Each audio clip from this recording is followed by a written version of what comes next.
Hello, everyone.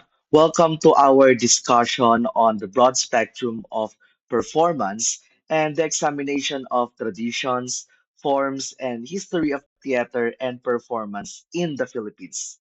Last meeting, we established the concept of performance and performance studies by drawing upon Richard Schechner's definition of performance as a restored behavior. The concept of performance as behavior was further elaborated by our discussion on performativity, the concepts of being, doing, showing doing, and explaining showing doing, performance as experience, and performance as praxis.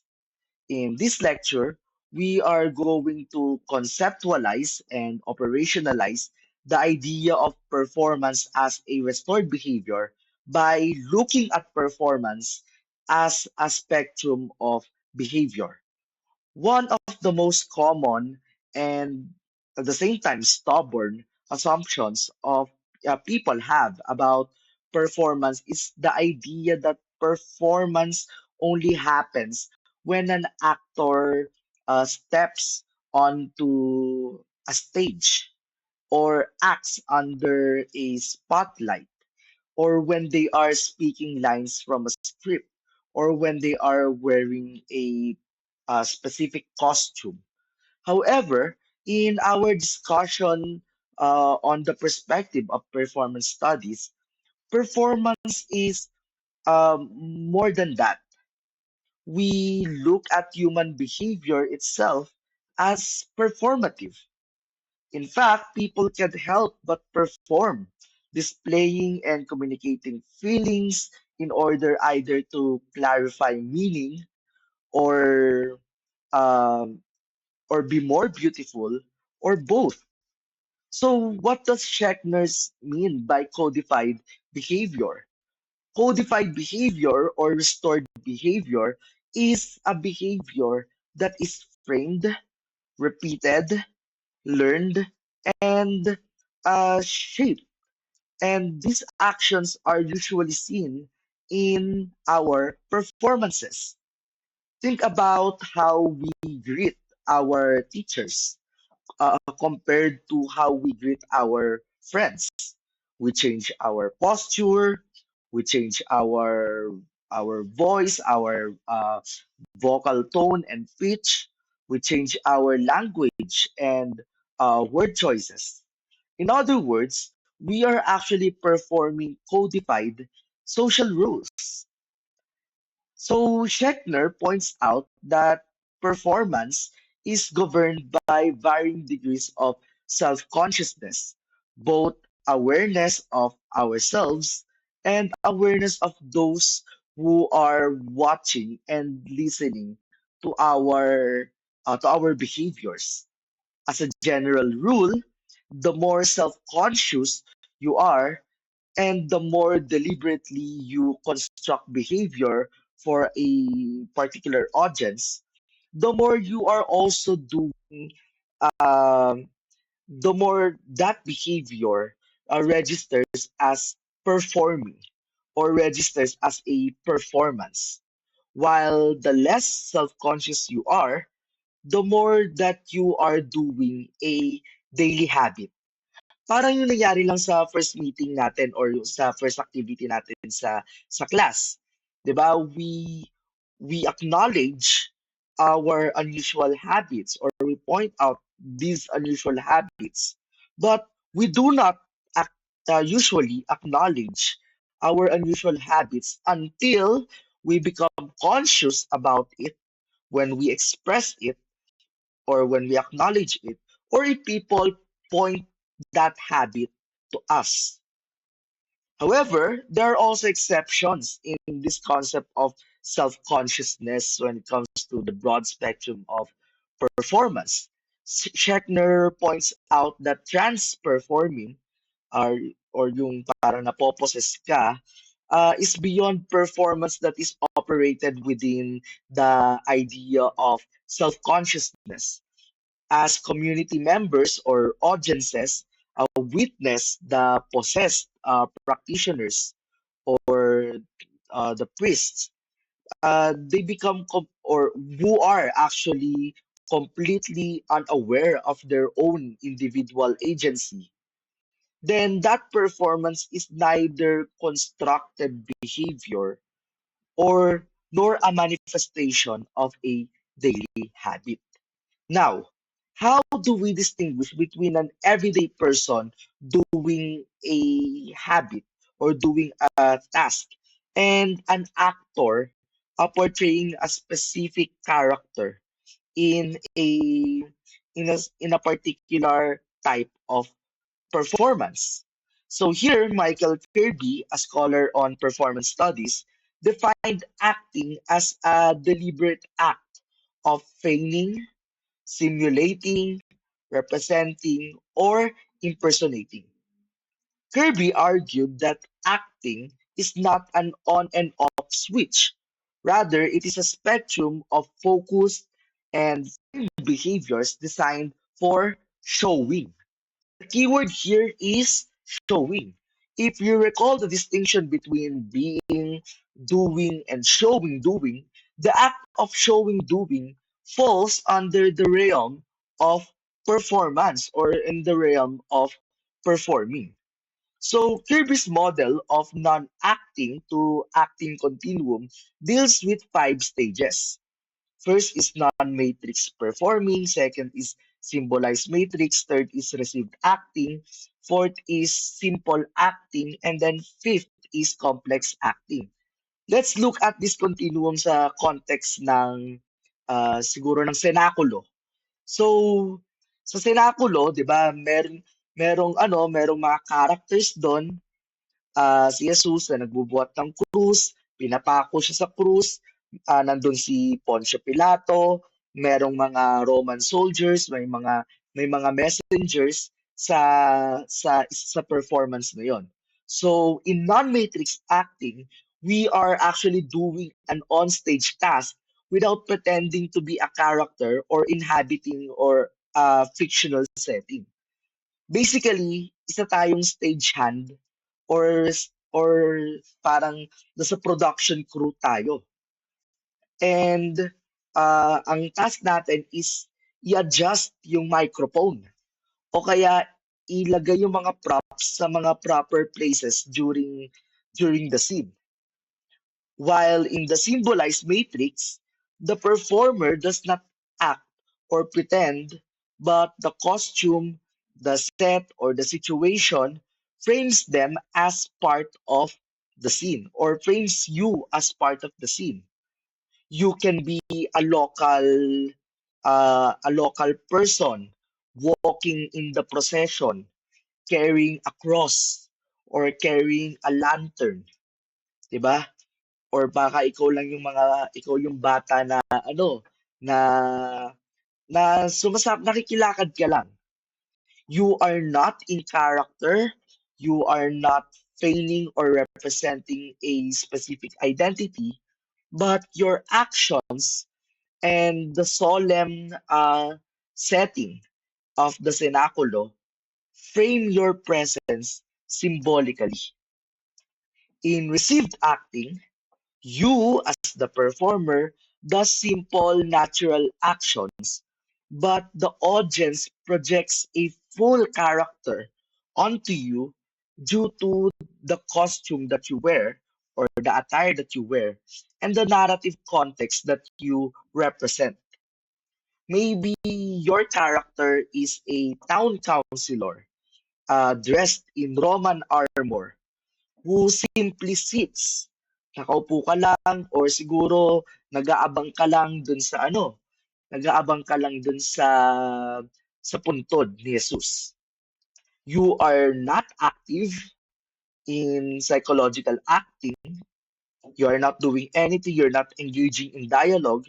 But because of what you wear and because of the context that you are in, the audience receives you as a guard. The audience receives you as Roman guard.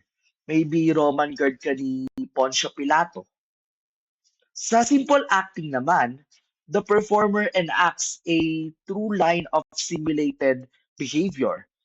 speaking lines, or framing specific actions as a character.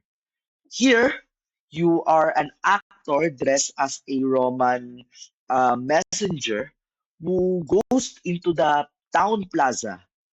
You deliver an uh, you deliver the message. Dinedeliver mo yung hatol kay Jesus na ipapako na siya sa krus. Tapos ah, meron yung script, kailangan mong i-project yung message, meron yung proper poses, or meron yung sinabing instruction na dapat hindi mo siya babasahin lang na babasahin mo siya with feelings, babasahin mo siya with passion, etc.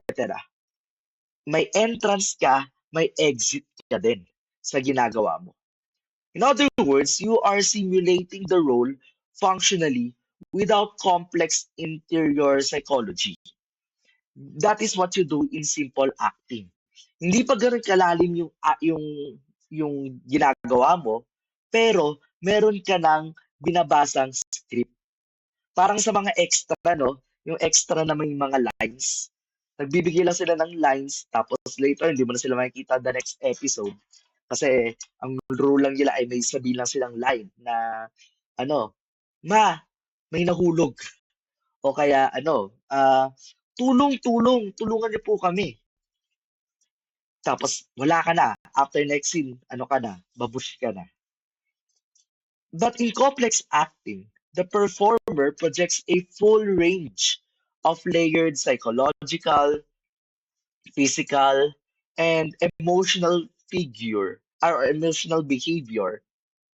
of a character, of an assigned character. Siguro sa senakulo, ikaw si Mama Mary. Grabe yung pag-iyak mo. Tapos nakaluhod ka pa.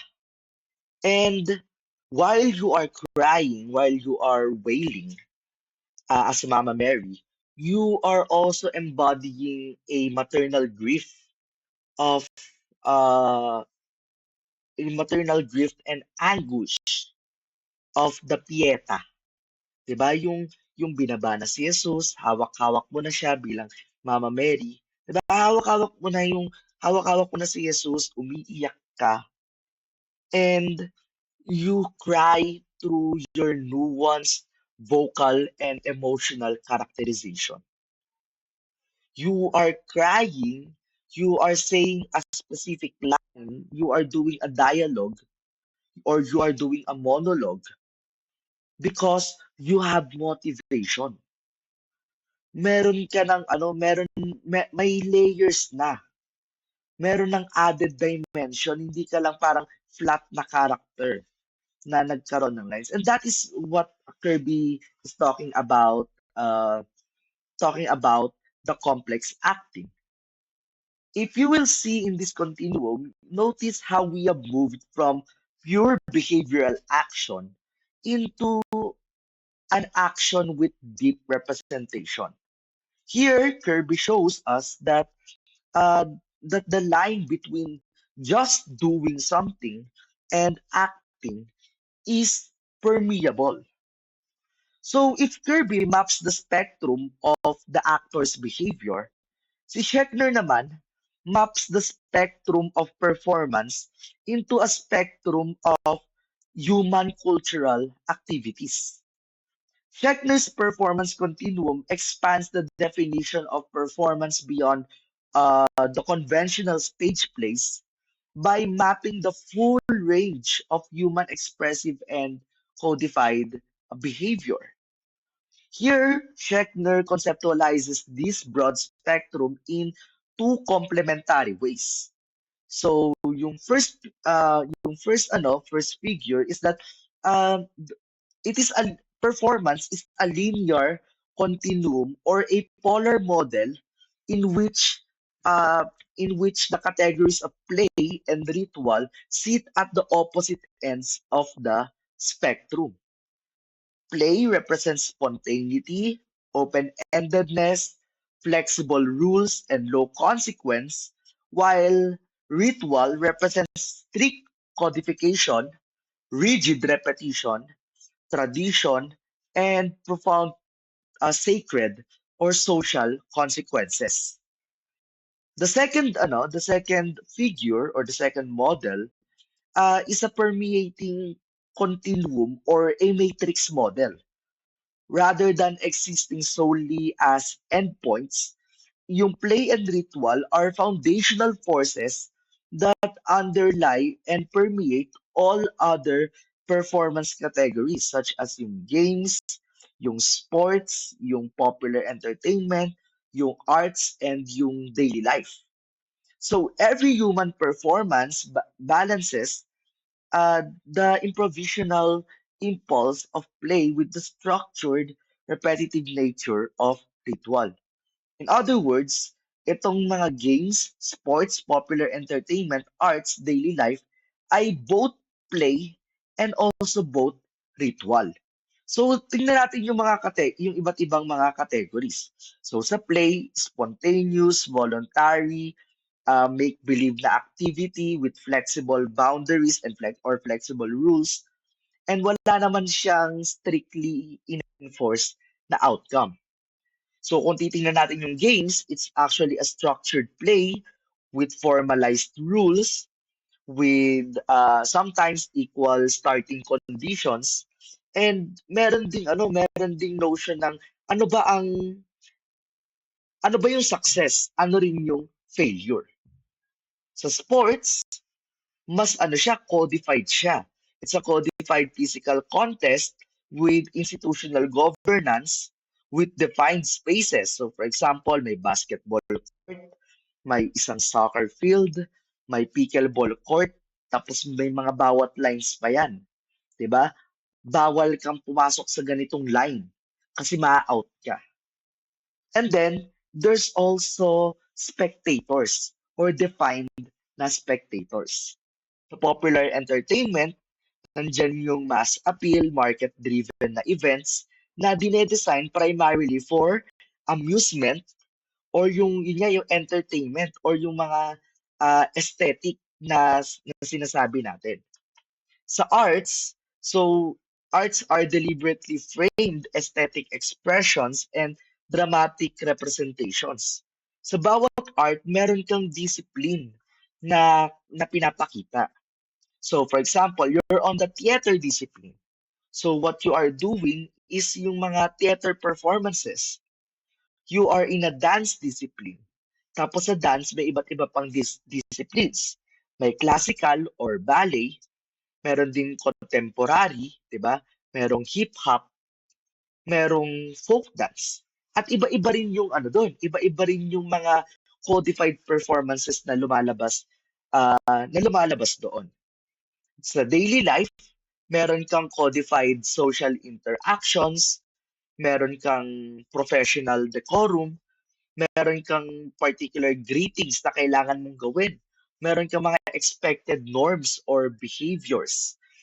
Meron ka rin, and when you are acting sa daily life more, when you are performing in your daily life, you are also role-playing a specific role or character in in your society.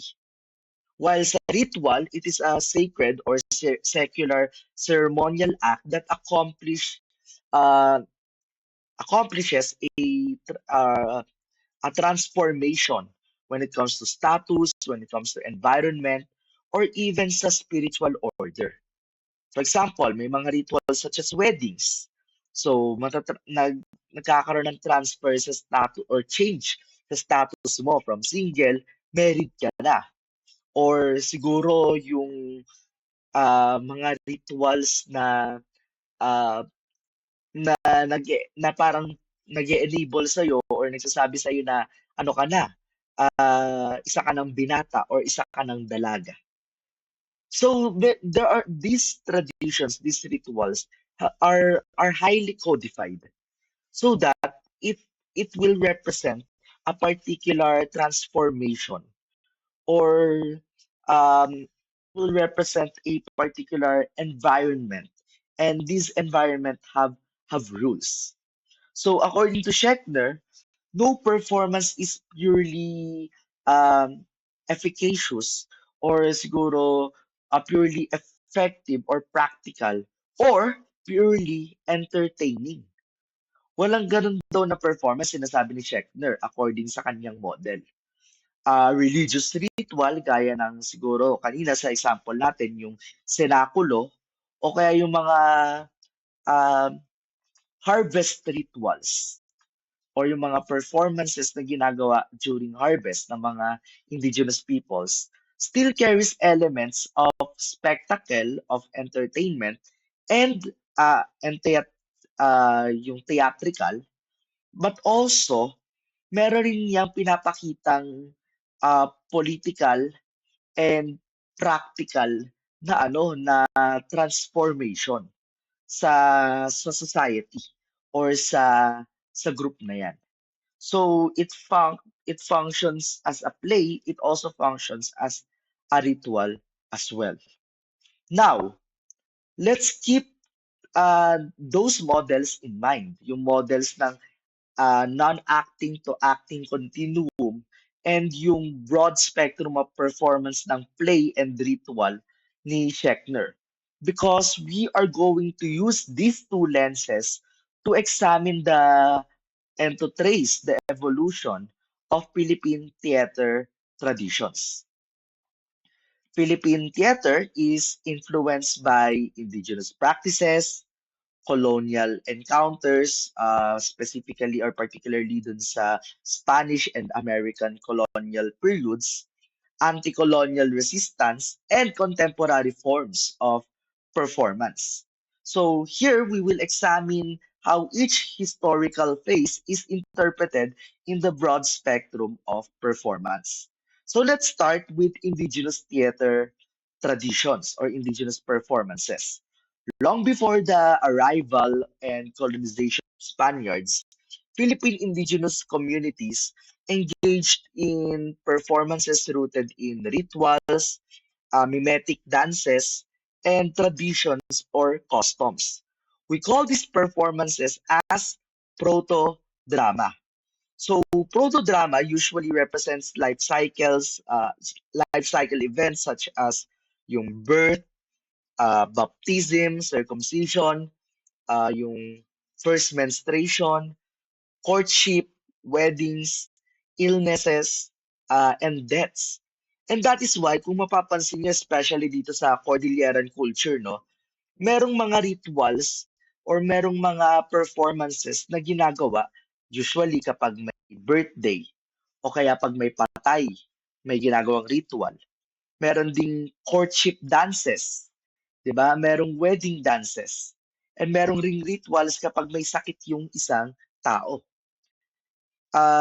Aside pa sa mga life cycle events, proto-drama also represents community activities such as hunting, agriculture, such as rice planting and harvesting, and even warfare.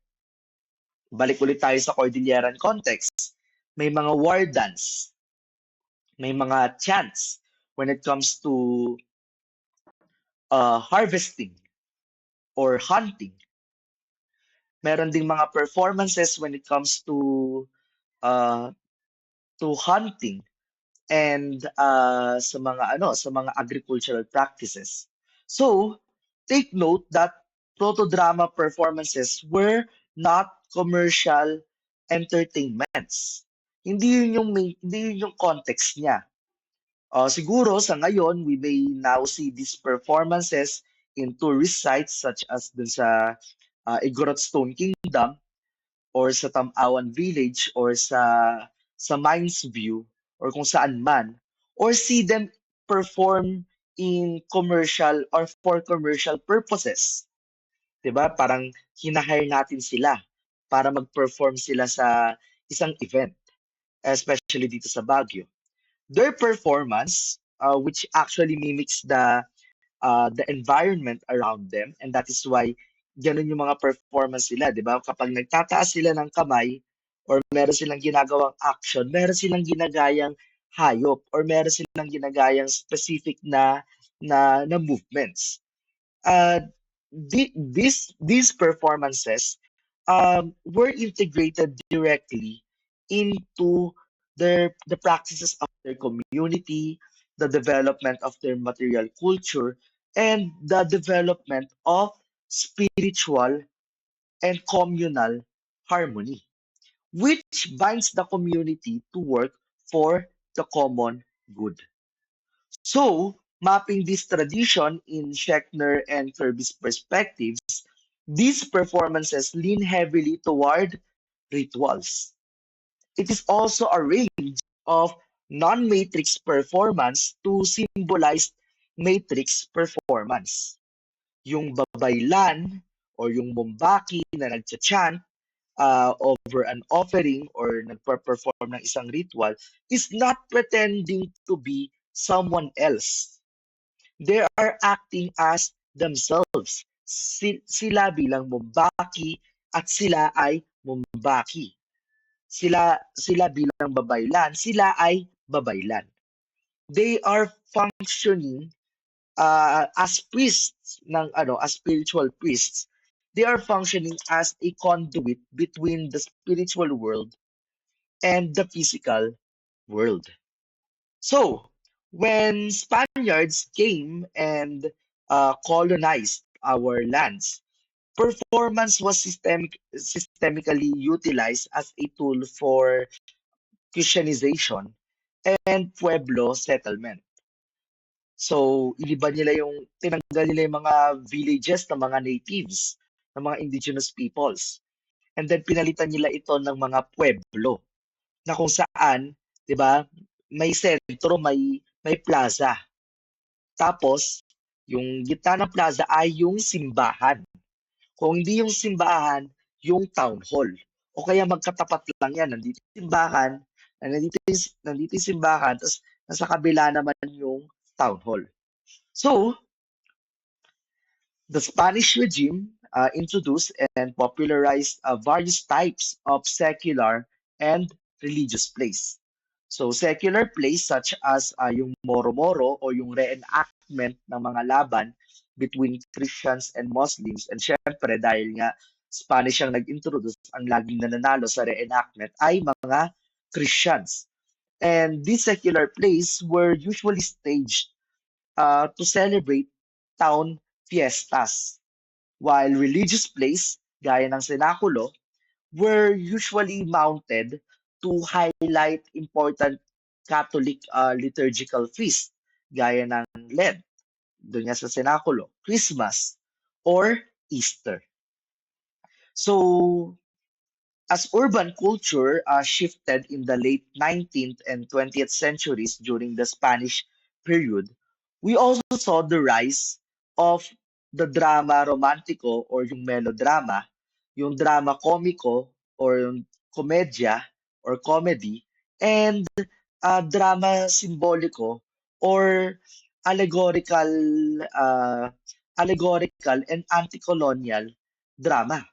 So yung Sarsuela and the drama pioneered the realistic portrayal of Filipino life, showcasing yung local settings, yung local realities, yung local or yung native costumes or attires, yung paggamit ng vernacular dialogue, and yung paggamit ng mga cultural, everyday cultural artifacts. So, mapping this tradition in Schechner and Kirby's perspective, we see a movement from ritual to popular entertainment and the arts. We also notice a shift towards simple acting and early complex acting, where actors they start from parang they are aware na they are acting, they are aware na they're saying some lines to a particular audience. Nagkakaroon sila ng nadideepen din yung layer ng performance nila and ng acting nila because they are now rehearsing. They now have a script. Their characters have lines and instructions on how to act them. And they also portray distinct psychological archetypes. So, pagdating ng mga Amerikano, the American colonial regime took Philippine theater to a different path when it comes to form, content, and philosophy. So this influence is seen in the Philippine in forms of theater such as the vaudeville, yung mga Western plays, and original modern plays na sinulat in English by Filipino playwrights. So isa-isayin natin yan. Let's look first at vaudeville. Vaudeville or yung siguro yun yung spelling ng ng Philippine Philippine version ay nanggaling sa word na vaudeville. So vaudeville is not yun nga, yung vaudeville ay based sa American vaudeville.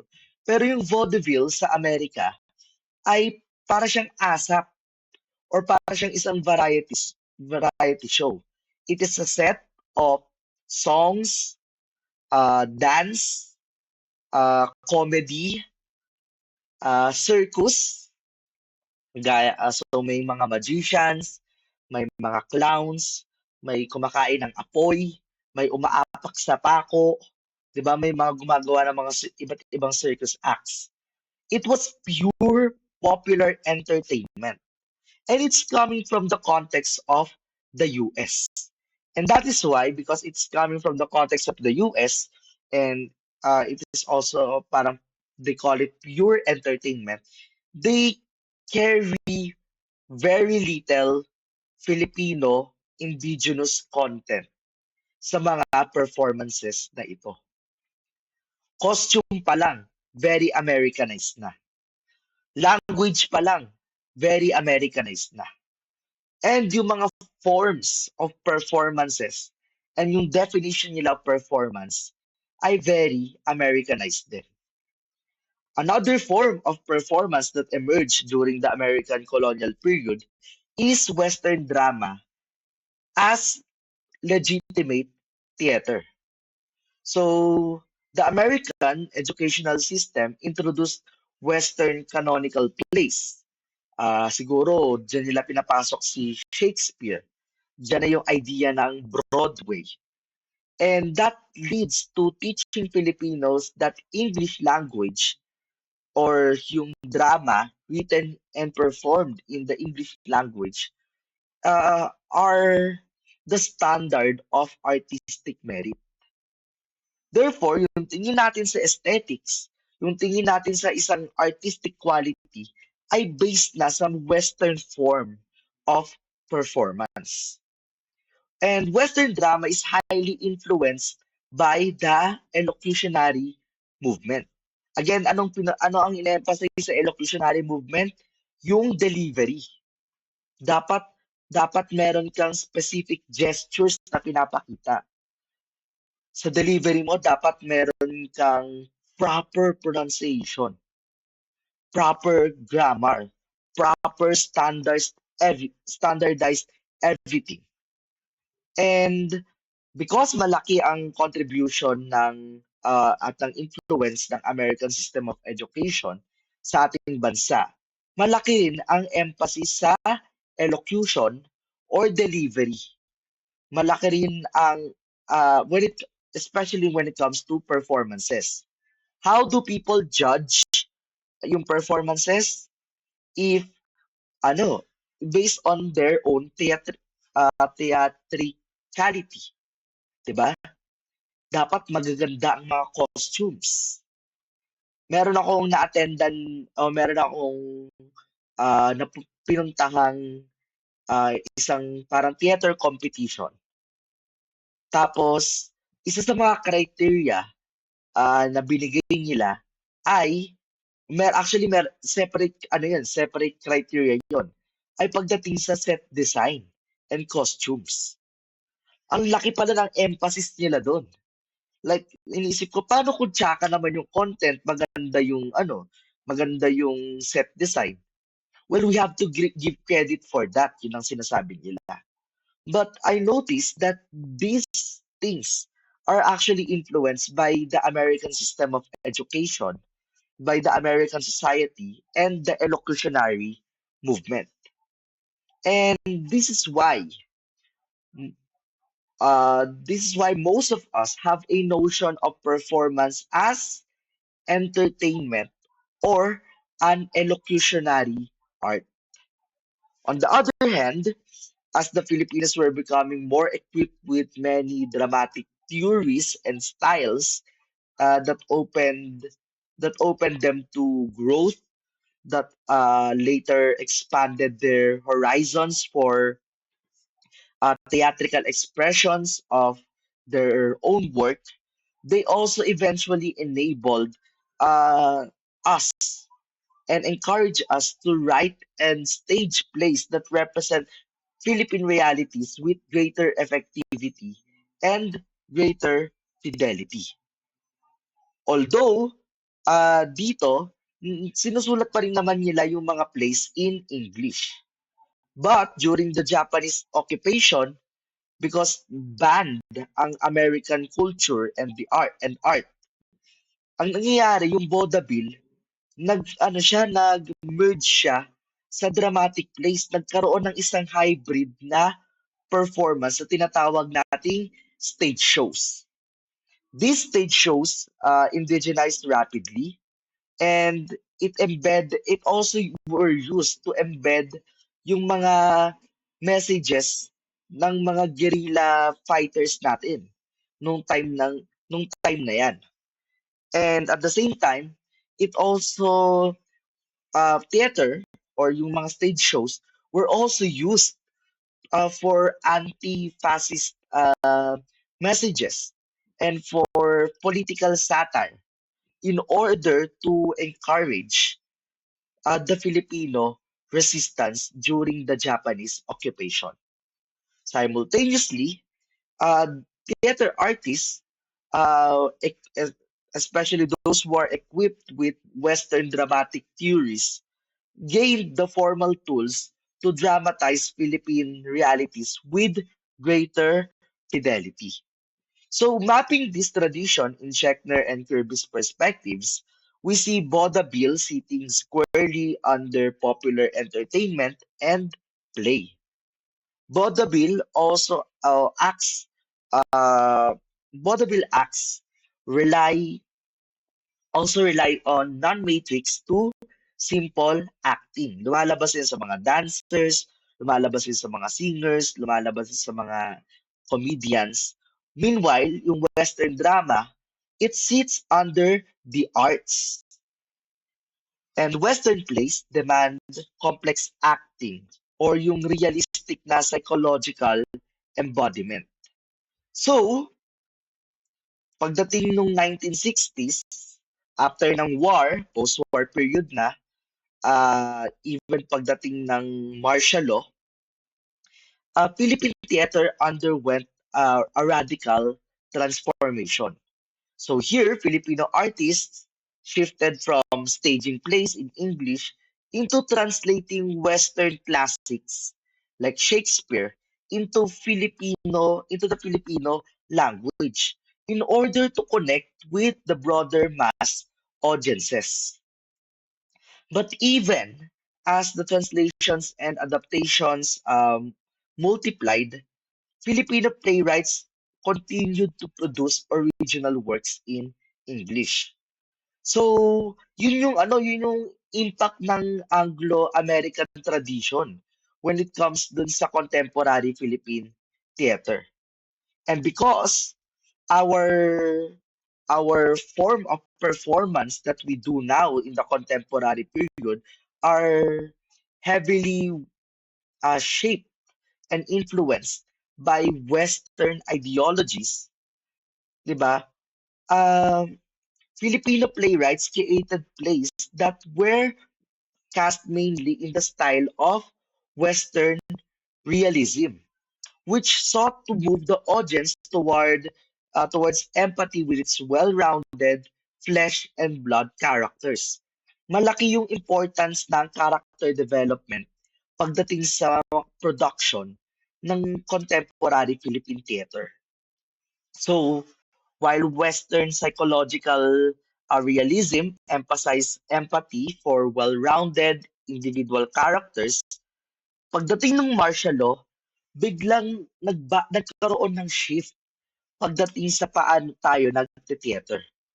And dito po pasok yung community theater and yung social realism.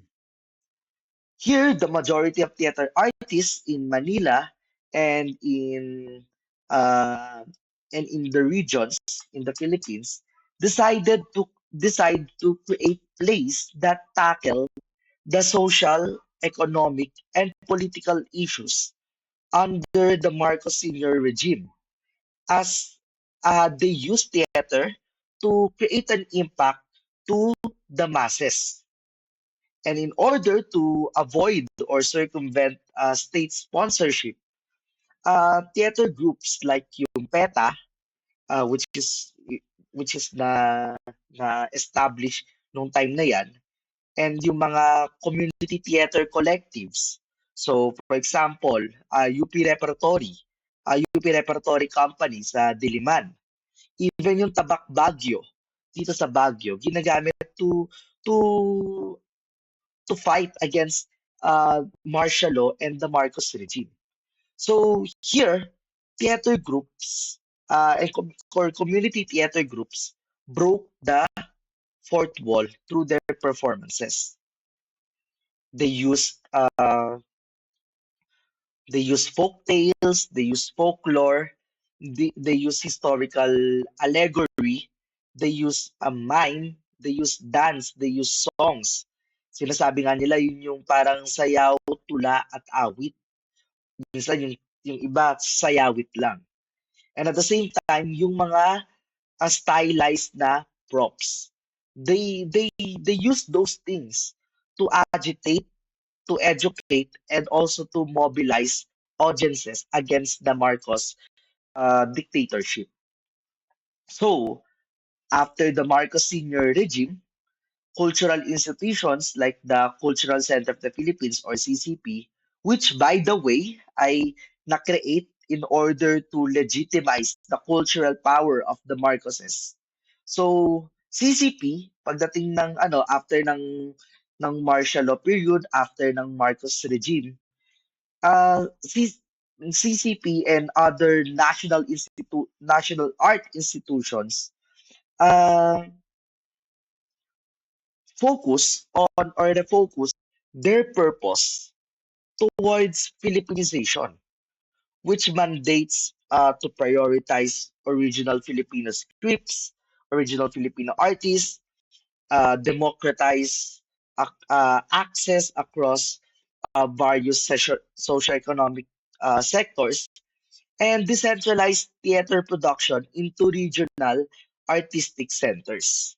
So if we try to map this tradition in Schechner and Kirby's perspectives, we see Philippine theater in the contemporary period as a synthesis of ritual, popular entertainment, uh, the arts, and in the arts. There is also a fluid movement across all five categories of acting, from complex acting in the realist stage, in the realist community theater, to non-matrix or symbolized matrix acting performing during theater plays. Yun ganun na yung nangyayari sa ganun na yung nangyayari sa theater today. So nagbabago yung forms ng theater, nagbabago yung modes ng theater, may mga nanonood pa rin ng mga iba't ibang performances. Because for them, for these people, maybe it serves as entertainment. For some, it may serve as uh, prestige. For some, it may serve uh, as educational. So, to close our lecture for this session, Philippine theater is not a mere mirror of foreign forms. Yes, merong mga influences, But as you can see, these practices were gradually incorporated in Philippine culture, in Philippine forms of storytelling. Here, these practices has grown into a dynamic performance which has a desire to fulfill the expectations of a true national theater. And it goes to, and the idea of true natural theater comes with three things. First is providing a critical interpretation of social realities of Filipinos. Second is giving voice to foreign innovations. Or siguro parang giving voice to ano pala to indigenous innovations and countering against foreign dramatic innovations. And then synthesizing indigenous performances and other influences pagdating sa mga national performances or sa mga national arts. So these principles also shape how performances produced in CCP or by national artists, and uh, this actually shows yung kanilang essentialist nature or yung essentialist approach nila. So, the idea here is that ine-essentialize sila yung culture, unlike sa nativism na parang nagfo-focus lang sila on the idea of one, hindi, parang on the idea of diverse cultures having their own businesses, having their own protocols, having their own way of doing art. But again, there is a danger to the essentialism. There is a danger to essentialized form of art. There is a danger to essentialized performances because our present indigenous cultural practices, which has inherent meanings, by the way, are being quote unquote standardized and reappropriated by these performances. One example, which I will also share to the class, is um, is the work of national artist for dance, Agnes Locsin, her work on Igorot. The title of her performance is Igorot. And sa performance na yon, merong part na kung saan nakabahag ang mga babae. In Kordi cultural context, pinagbabawal yon. Ang pwede magsuot ng bahag ay yung mga lalaki. But for Locsin, it's a tribute or a homage to Cordilleran culture. And this leads us to ask this question. Hanggang saan ba pwedeng umabot ang mga creative practices and mga artistic choices natin? Ano ang boundaries niyan? And I hope that this lecture should equip us in understanding how different people view being, doing, showing, doing, and explaining, showing, doing. I also hope that this lecture also give us a guide and context in understanding the creative processes of artists and how their creative process was shaped by various various influences in the social, economic, political, and cultural aspects. In our asynchronous classes, we will focus on understanding the different perspectives and influences when it comes to performance and aesthetics. And with that, I would like to thank you for your time to watch and listen to this lecture. Maraming salamat, ingat kayo palagi, stay safe and dry, stay healthy, humayo kayo at magpakarami. See you around.